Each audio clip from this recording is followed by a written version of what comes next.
নামাজ বড় দরকার, ইমানের আলামত, খুব কষ্টের কাজ। রোজা কষ্টের কাজ, যাকাত দেওয়া, নিজের হালাল উপার্জনের টাকা মানুষকে দিয়ে দেওয়া খুবই কষ্টের কাজ। তবে সবচেয়ে বড় কষ্ট ভাইরা, আল্লাহর দিকে তাকিয়ে ইমানের দাবিতে নিজের রাগ কন্ট্রোল করা, নিজের অহংকার রোধ করা, নিজের নফসকে নিয়ন্ত্রণ করা, এর চেয়ে কঠিন আর কিছু নেই। কথা বুঝতে পারেননি? নামাজ কষ্ট, রোজা কষ্ট, না রাগের মাথায় গাল না দিয়ে চুপ করে থাকা কষ্ট। ঠিক করে কোনটা কষ্ট?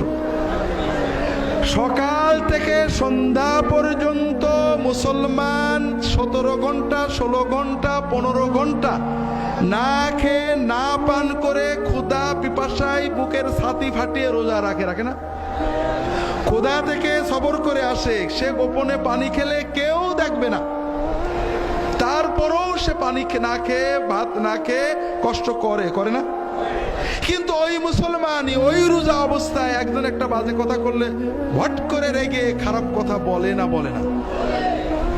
তাহলে 17 ঘন্টা না খেয়ে থাকা কঠিন, না রাগের মাথায় নিজেকে নিয়ন্ত্রণ করা কঠিন?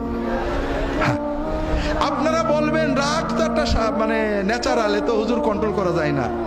এটাও একটা মিথ্যা কথা।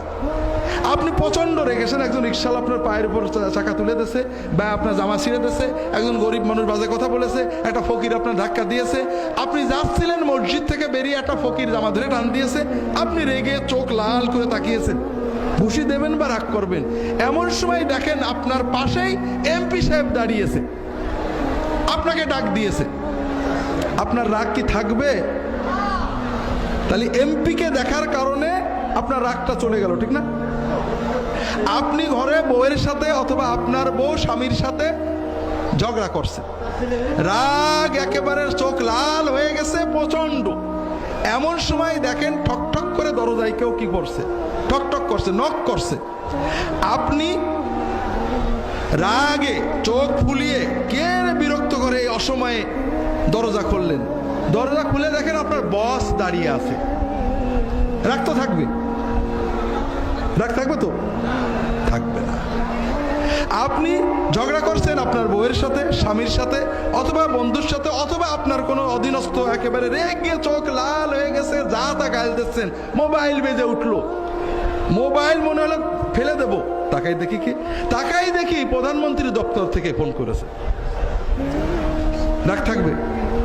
থাকবে না? থাকবে না? থাকবে না। তাহলে আমরা যে বলি রাগ দমন করা যায় না, এটা মিছে কথা।